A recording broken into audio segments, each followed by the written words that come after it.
Hello दोस्तों, Rajasthan board class 12 24 मार्च 2025 को आप सभी का हिंदी कंपलसरी यानी हिंदी अनिवार्य का पेपर है। और आज हम इस क्लास में राजस्थान बोर्ड 12th हिंदी अनिवार्य का संपूर्ण पेपर है वो आप सभी के साथ डिस्कस करने वाले हैं। यानी आपको कौन कौन से ऐसे प्रश्न मिलने वाले हैं हिंदी अनिवार्य के पेपर में जो कि काफ़ी महत्वपूर्ण रहने वाले हैं। तो सभी उन महत्वपूर्ण प्रश्नों का इस क्लास में हम डिस्कशन करने वाले हैं। तो आप सभी एक बार जो है इस क्लास को लाइक कर दीजिए, चैनल पर नहीं तो चैनल को सब्सक्राइब करके बेल आइकन को प्रेस कर दीजिए और इस क्लास को ज़्यादा से ज़्यादा शेयर करना है अपने सभी दोस्तों के साथ, क्योंकि ये पेपर आप सभी के लिए काफ़ी महत्वपूर्ण पेपर रहने वाला है जो कि उच्च माध्यमिक परीक्षा 2025 24 मार्च के पेपर है। ठीक है, यानी 24 मार्च को आपका यहाँ पर हिंदी का पेपर है और इस पेपर में 24 मार्च को जो प्रश्न आपके सामने आने वाले हैं उन्हीं प्रश्न का यहाँ पर हम डिस्कशन करने वाले हैं, कैसे यहाँ पर प्रश्न आपसे पूछे जाएंगे।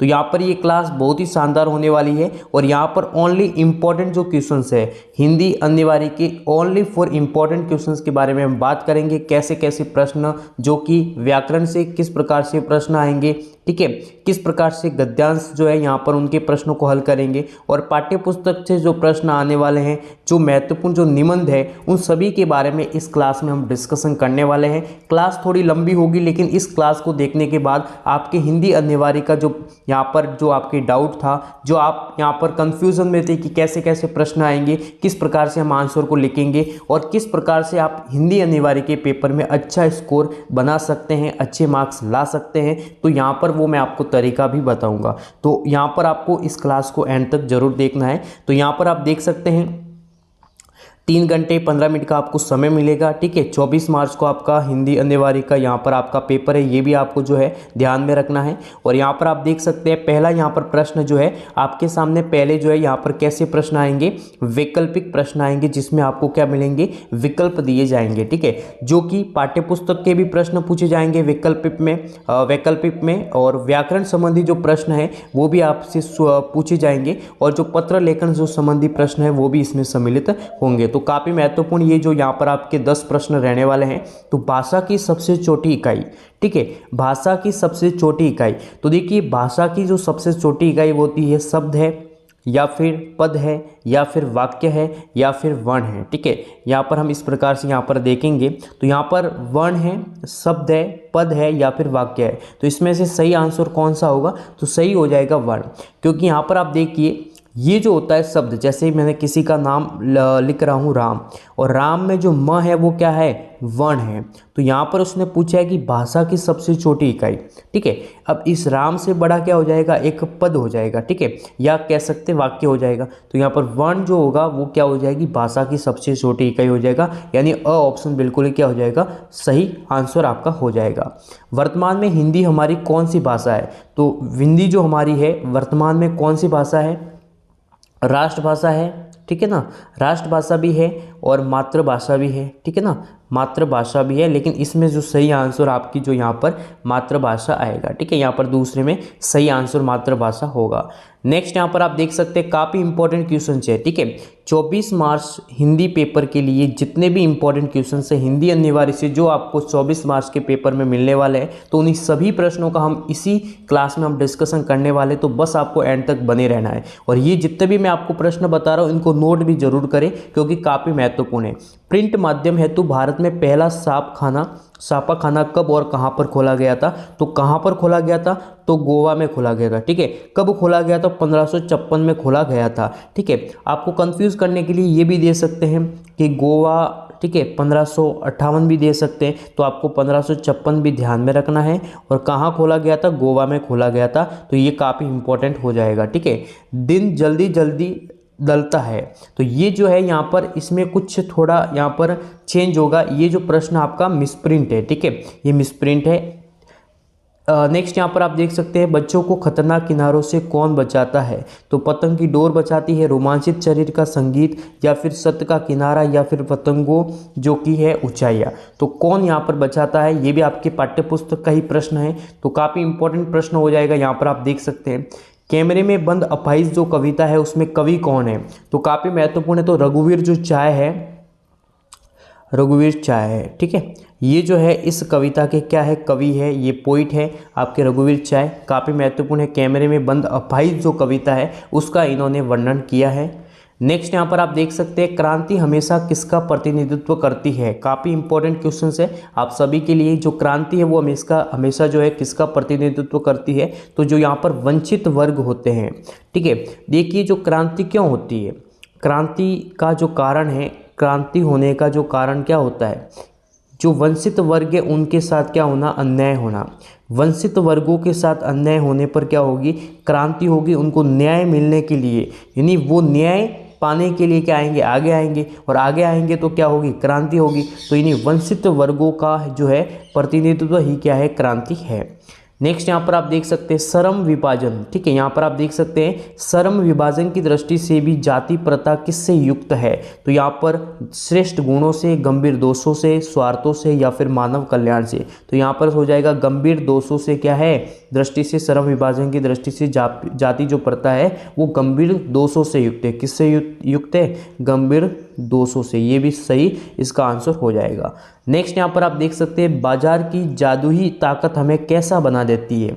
ठीक है, आज़ाद बना देती है, शैतान बना देती है, गुलाम बना देती है या फिर खुशहाल बना देती है। इसका आंसर आप कमेंट करके बताएंगे। ये आज का एक रैंडम क्वेश्चन होने वाला है और इसका आंसर आप सभी को इसी क्लास के नीचे, ठीक है, अभी आप कमेंट कर सकते हैं इस क्लास को, या फिर इस क्लास को देखने के बाद एंड में इस क्वेश्चंस को नोट कर लीजिए। इसका आंसर आपको कमेंट करके बताना होगा कि जो बाजार की जो जादुई ताकत है वो हमें कैसा बना देती है, आज़ाद बना देती है, शैतान बना देती है, गुलाम बना देती है या फिर खुशहाल बना देती है। इन चारों ऑप्शन में से एक आंसर राइट है और आपको आंसर कमेंट करके आपको बताना है। ठीक है, देखिए ये जितने भी मैं आपको क्वेश्चंस बता रहा हूँ काफ़ी इंपॉर्टेंट है। ठीक है, काफ़ी इंपॉर्टेंट क्वेश्चंस है। हुबहू आपको 24 मार्च 2025 के पेपर में इनमें से हुबहू आपको प्रश्न मिलेंगे और अच्छे से आप इनका सॉल्यूशंस देके इस पूरे के पूरे मैं आपको तरीका भी बताऊंगा कैसे आपको यहाँ पर आंसर शीट को भरना है, कैसे आपको यहाँ पर हिंदी में अच्छे स्कोर के लिए कैसे आपको लिखनी है, आंसर को लिखना है। ठीक है, अभी तक आपने इस क्लास को लाइक नहीं किया तो सबसे पहले इस क्लास को लाइक भी जरूर करें और चैनल पर नए चैनल को सब्सक्राइब करके बेल आइकन को प्रेस करें और ज़्यादा से ज़्यादा इस क्लास को शेयर करें अपने सभी दोस्तों के साथ। ठीक है, तो यहाँ पर आप देख सकते हैं इसी प्रकार से ये भी काफ़ी इंपॉर्टेंट है। सौदल गेकर जो है वो मास्टर लेखक को क्या पढ़ाते थे, तो गणित पढ़ाते थे, मराठी पढ़ाते थे या हिंदी पढ़ाते थे या संस्कृत पढ़ाते थे, तो क्या पढ़ाते थे, काफ़ी इंपॉर्टेंट है।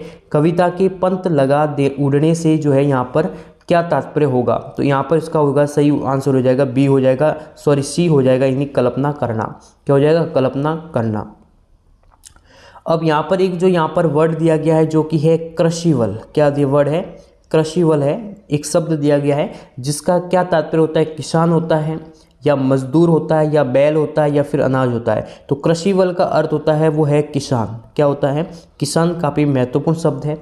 सिल्वर वेंडिंग कहानी की जो मूल संवेदना है वो परिवार की कहानी है या अपनापन है या पुरानी पीढ़ी व नई पीढ़ी के बीच अंतराल और वैचारिक मतभेद है या दिखावटीपन है। ठीक है, तो ये क्या है, तो यहाँ पर इसका सही आंसर क्या हो जाएगा, यहाँ पर पुरानी जो पीढ़ी है उसके बीच और नई जो पीढ़ी है उनके बीच जो यहाँ पर अंतराल और जो वैचारिक जो मतभेद है वही है इसकी कहानी की मूल संवेदना, सिल्वर वेडिंग।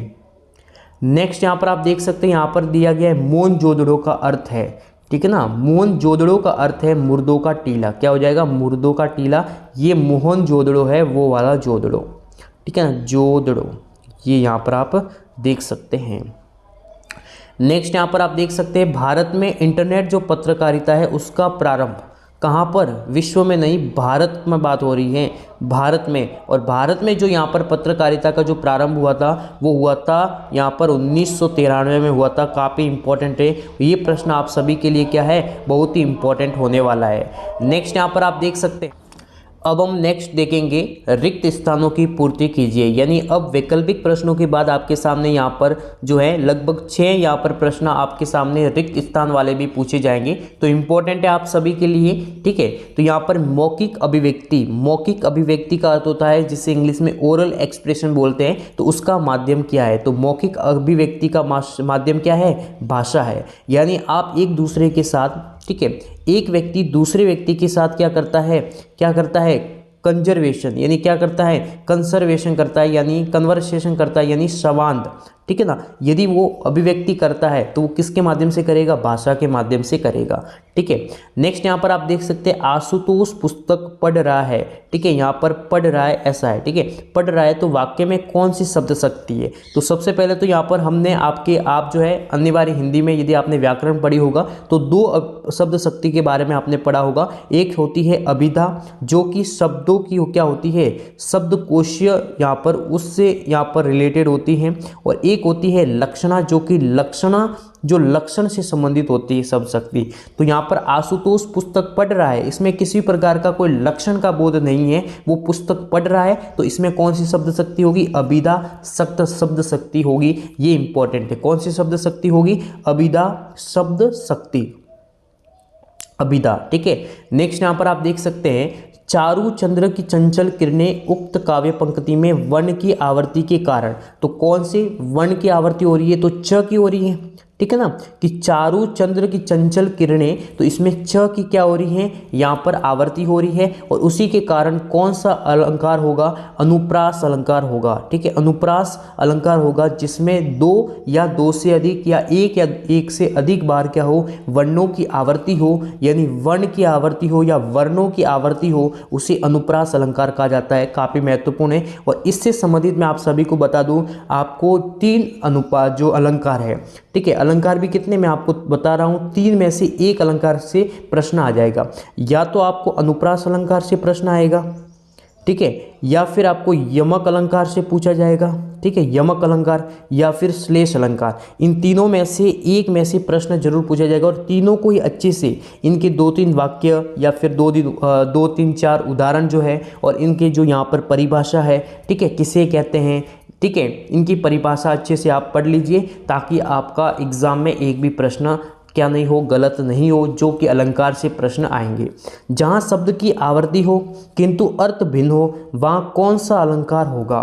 ठीक है ना, यहाँ पर क्या है कि शब्द की आवृत्ति तो हो लेकिन क्या हो, किंतु अर्थ क्या हो, अलग अलग हो, अर्थ अलग अलग हो, वहाँ पर आएगा यमक अलंकार। ठीक है, यमक अलंकार आपने वाक्य भी सुना होगा, कनक कनकते सौगुनी मादकता अधिकाय। ठीक है, कनक कनकते सौगुनी मादकता अधिकाय, तो यमक अलंकार आएगा। कौन सा अलंकार आएगा, यमक अलंकार काफी महत्वपूर्ण है। ठीक है, तो ये ऐसे ऐसे अलंकार से प्रश्न पूछे जाएंगे जो कि आप सभी के लिए महत्वपूर्ण है। और 100% आपको मैंने जो 3 अलंकार जो बताए हैं, श्लेष, अनुप्रास और यमक, इन तीनों में से एक प्रश्न आएगा। भाषा का लिखित रूप क्या कहलाता है, लिपि। भाषा का जो लिखित रूप है वो क्या कहलाता है, लिपि। एक आपको अंग्रेजी का एक वर्ड दिया जाएगा, एक स्पेलिंग दी जाएगी, जिसका आपको हिंदी रूपांतरण करना होगा। अब वो भी मैं आपको 3-4 ऐसे वर्ड बताऊंगा जो कि उन्हीं में से आएंगे, जो कि इंपॉर्टेंट है 24 मार्च 2025 हिंदी अनिवार्य पेपर के लिए, जिनमें से 4 से पूछा जाएगा। देखो, नोटिफिकेशन तो है ही है, तो नोटिफिकेशन का अर्थ होता है विज्ञापन, या तो हो सकता है विज्ञापन, ठीक है, विज्ञापन या सूचना। ठीक है, नोटिफिकेशन का अर्थ होता है सूचना या फिर विज्ञापन। ठीक है, एक यहाँ पर मैं आपको बता दूं, यहाँ पर एक है यहाँ पर गजट। ठीक है, गजट। ठीक है, एक होता है गजट जो कि यहाँ पर कौन सा पत्र होता है, गजट। ठीक है ना, यहाँ पर कानूनी जो पत्र होता है जिसे गजट बोलते हैं, कानूनी पत्र। ठीक है, एक शब्द आ सकता है करिकुलम। ठीक है ना, करिकुलम जो कि होता है यहाँ पर पाठ्यचर्या, पाठ्यचर्या। ये ऐसे ऐसे शब्द है जो कि आपके लिए इम्पोर्टेंट है, और आपको 100% आपके 24 मार्च 2025 के पेपर में आपको देखने को मिल सकते हैं, काफ़ी इम्पोर्टेंट है।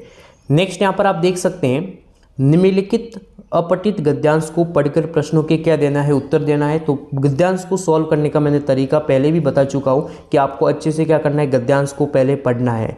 जो भी गद्यांश है उसको ध्यान से पढ़ना है, क्योंकि ध्यान से पढ़ोगे तो क्या आप निकाल पाएंगे उसका शीर्षक, क्योंकि आपको उसका उपयुक्त शीर्षक निकालना, उस गद्यांश को पढ़कर उपयुक्त शीर्षक निकालना क्या है, महत्वपूर्ण है। तो यहाँ पर आप देख सकते हैं, प्रस्तुत गद्यांश का उचित शीर्षक लिखिए। तो जब तक आप इस पूरे के पूरे गद्यांश को पढ़ोगे नहीं, तब तक आपको उसका उपयुक्त शीर्षक आप जो है नहीं ढूंढ पाएंगे। हम सांस्कृतिक अस्मिता की बात कितनी ही करें, परंपराओं का अवमूल्यन हुआ है। आस्थाओं का चरण हुआ है। कड़वा सच तो ये है कि हम बौद्धिक दास्तां स्वीकार कर रहे हैं, पश्चिम की सांस्कृतिक उपनिवेश बन रहे हैं, हमारी नई संस्कृति अनुकरण की संस्कृति है, हम आधुनिकता के झूठे प्रतिमान अपनाते जा रहे हैं, प्रतिष्ठा की अंधी प्रतिस्पर्धा में जो हम उसे खोकर सदम आधुनिकता की गिरफ्त में आते रहे। तो यहाँ पर बात की गई है संस्कृति की, वो भी कौन सी संस्कृति की बात की गई है, भारतीय संस्कृति की बात हो रही है, ठीक है ना। तो आपका उपयुक्त शीर्षक ये भी हो सकता है। अब यहाँ पर एक कंफ्यूज होता है कि गद्यांश की उचित शीर्षक एक ही नहीं हो सकते, आप अलग अलग कर सकते हैं, नहीं दो या दो से अधिक भी उसमें से गद्यांश में से शीर्षक आप निकाल सकते हो और वो आपका शीर्षक सही होगा, ठीक है। हमारी बौद्धिकता का ह्रास किस कारण से हुआ है, पश्चिमी संस्कृति के कारण। दिग्भ्रमित शब्द का संधि विच्छेद कीजिए, आस्थाओं के चरण होने की क्या कारण है, आधुनिकता से संस्कृति का क्या विनाश हो रहा है, परंपराओं के अवमूल्यन होने का क्या कारण है। इन सभी का आंसर का आपको इसी गद्यांश में से मिलेगा जब आप गद्यांश को ध्यानपूर्वक पढ़ेंगे। फिर उसके बाद एक आएगा अपठित गद्यांश, जिसमें नीचे प्रश्न दिए गए होंगे, उन प्रश्नों का उत्तर इसी पद्यांश में क्या होगा, छुपा हुआ होगा। हम ही पहले जागे पंक्ति में हम ही शब्द का क्या अर्थ है, जागृत सब हो रहे हमारे ही आगे निहित भाव को लिखिए। तो अच्छे से आपको गद्यांश का यहाँ पर होना चाहिए, गद्यांश का आपको अर्थ पता होना चाहिए, तभी आप इन सभी प्रश्नों को हल कर पाएंगे। अब यहाँ पर हिंदी में नेट पत्रकारिता, ऊपर हमने पढ़ा था 1993 में किसकी शुरुआत हुई थी, भारत में इंटरनेट पत्रकारिता की शुरुआत हुई थी। किसकी शुरुआत हुई थी, इंटरनेट पत्रकारिता की शुरुआत हुई थी। और इंटरनेट पत्रकारिता को अन्य नाम में नेट पत्रकारिता की भी कहा जाता है, ठीक है ना। ये काफ़ी महत्वपूर्ण है आप सभी के लिए, इंटरनेट कहो या नेट पत्रकारिता को, बात एक ही है, उस पर आपको हिंदी में टिप्पणी लिखनी है। पतंग कविता में किन किन बिंबों को चित्रित किया गया है, भाषा को सहूलियत से बरतने से क्या अभिप्राय है। तो ये सेक्शन बी यानी खंड ब में काफ़ी महत्वपूर्ण प्रश्न होने वाले, जिनकी शब्द सीमा 40 शब्दों में आपको इनका आंसर लिखना है, ठीक है। सिंधु घाटी सभ्यता जो है उसमें जल संस्कृति थी, तो समझाना है। कविता से लगाव के बाद लेखक को अकेले रहना क्यों अच्छा लगने लगा। अब हिंदी में आप महत्वपूर्ण बातों का ध्यान रखेंगे, मैं आपको अभी यहाँ पर इसी में बताऊँगा। आपके सामने आंसर शीट होगी, ये इस प्रकार से आंसर शीट होगी आपके सामने, ठीक है। बोर्ड की जो कॉपी है वो इस प्रकार से होगी, जो कि यहाँ पर ये जो फॉर्मेट होंगे, दो फॉर्मेट आपके सामने होंगे। कौन से फॉर्मेट होंगे आपके सामने, दो फॉर्मेट इस प्रकार से आपके सामने बने हुए होंगे। इस फॉर्मेट में ये जो फर्स्ट वाला जो फॉर्मेट है, इसमें आपको किसी भी प्रकार का कोई लिखना नहीं है, ये आपके लिए फॉर्मेट नहीं है, ये नंबर मार्किंग करने के लिए फॉर्मेट है। जो कॉपी चेक करेगा वो यहाँ पर आपको अंक प्रदत्त करेगा। यहाँ पर जो है आपको प्रश्न की जो सीक्वेंस है वो लगाने के लिए ये फॉर्मेट दिया गया। यहाँ पर भी आपको अन्य किसी प्रकार की टिप्पणी नहीं करनी है। अब आंसर लिखने के लिए ये होगा। अब जैसे मान लीजिए, ठीक है, अब मैं आपको बताऊंगा।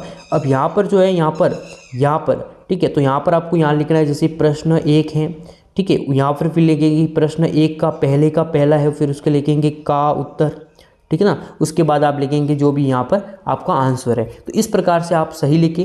अब जो पूछा गया है, जो आंसर, जो यहाँ पर क्वेश्चंस पूछा गया है, ठीक है, जो प्रश्न पूछा गया है, जो आपको प्रश्न पूछा गया है, उसका जितना हो सटीक आंसर दे और स्पष्ट आंसर देने की कोशिश करनी है। आपको फालतू रामायण महाभारत लिखनी नहीं है, आपको किसी भी प्रकार के एक्स्ट्रा यहाँ पर मार्क्स मिलने वाले नहीं है। जितना आप स्पष्ट लिखोगे, जितना आप सटीक लिखोगे, जितने आप अच्छी लिखावट लिखोगे, आपके उतने ही नंबर अच्छे आने वाले हैं। उस प्रकार से फिर आपको एक गद्यांश और एक पद्यांश की क्या मिलेंगी, सब प्रसंग व्याख्या भी देखने को मिलेंगी, जिसमें आपको पता ही होगा प्रसंग जो है, ठीक है, संदर्भ है, उसके बाद जो व्याख्या है, फिर विशेष है। ये आपको 4 पॉइंट में आपको उसका आंसर देना होगा। काफ़ी इंपॉर्टेंट है आप सभी के लिए। अब जितने भी इंपॉर्टेंट जो क्वेश्चंस है, जिसमें आपका फीचर लेखन की विशेषता बताइए, आलेख लेखन किसे कहते हैं, आलेख के क्या मुख्य अंग है वो भी बताना है।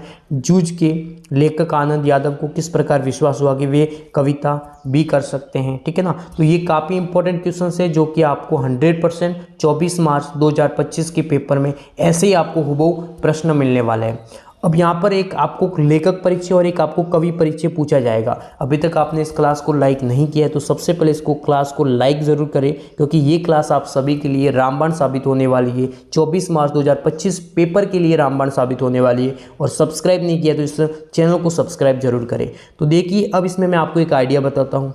लेखक परिचय, कवि परिचय, इसमें एक आपको क्या काम करना है, या तो आप सभी पाठ हैं, जितने भी आपके पाठ हैं उनके लेखक जो है उनके आप लेखक परिचय याद करिए, या फिर जितने भी कवि हैं, या फिर आपको सबसे अच्छा रहेगा जितनी भी कविताएं हैं आपके जो भी पाठ्यपुस्तक में जितनी भी कविताएं उनके क्या कर दीजिए, कवि परिचय के यहाँ पर आपको क्या कर दीजिए, उनके कवि परिचय याद कर दीजिए। उनकी रचनाओं के बारे में आपको याद होनी चाहिए, उनकी कविताओं किस प्रकार की उन्होंने जो कविता है वो लिखी है। तो यहाँ पर या तो ये करें या ये करें, क्योंकि दोनों ही प्रश्न आपको अथवा में मिलने वाला है। तो आपको दोनों याद करने की आवश्यकता नहीं है, सभी लेखक परिचय याद करने की आवश्यकता नहीं है, सभी कवि परिचय याद करने की आवश्यकता नहीं है, दोनों में से एक याद कर सकते हैं। उसी प्रकार से आपको एक गद्यांश मिलेगा जिसकी आपको क्या करनी होगी, सप्रसंग व्याख्या करनी होगी। ठीक है, सप्रसंग आपको व्याख्या करनी है। तो सबसे पहले आप लिखेंगे कि ये जो यहाँ पर प्रसंग है वो उस पाठ से लिया गया है, इसके लेखक ये है। ठीक है, इस लेखक ने ये रचनाओं का निर्माण किया था। इस प्रकार से आपको करना होगा। 18वां जो प्रश्न है और जो 17वां प्रश्न है जो कि आपका लेखन संबंधी रहेगा, जिसमें आपको प्रार्थना पत्र, ठीक है, या फिर आपको एक विज्ञप्ति, ठीक है, विज्ञप्ति है, या फिर आपको एक अधिसूचना है, इस प्रकार का आपको यहाँ पर लिखना होगा। यहाँ पर आप देख सकते हैं और ये काफ़ी महत्वपूर्ण है, हमेशा पूछा गया है अथवा में ये प्रश्न आपको मिलेगा। सचिव माध्यमिक शिक्षा बोर्ड राजस्थान अजमेर की ओर से 10वीं और 12वीं बोर्ड की परीक्षा तिथि परिवर्तन की विज्ञप्ति तैयार कीजिए। तो आप आसानी से कर सकते हैं, आइए आपको फॉर्मेट पता है। तो उसके बाद निबंध आएगा। तो निबंध के लिए ये आपके टॉपिक अच्छे रहने वाले हैं। स्वच्छ भारत अभियान है, समाज में नारी का योगदान है, बेटी बचाओ बेटी पढ़ाओ, इसके अंदर जो डिजिटल इंडिया, ठीक है, डिजिटल इंडिया, ये भी काफ़ी महत्वपूर्ण है। ठीक है ना, या फिर आपको राइजिंग राजस्थान करके एक टॉपिक मिल सकता है, राइजिंग राजस्थान, ये भी एक नया यहाँ पर बिंदु है। तो इस पर भी आपको यहाँ पर मिल सकता है। तो ये आपको कैसा लगा पेपर कमेंट करके ज़रूर बताना है। और इस क्लास को लाइक करें, चैनल को सब्सक्राइब करके बेल आइकन को प्रेस करें। थैंक्स।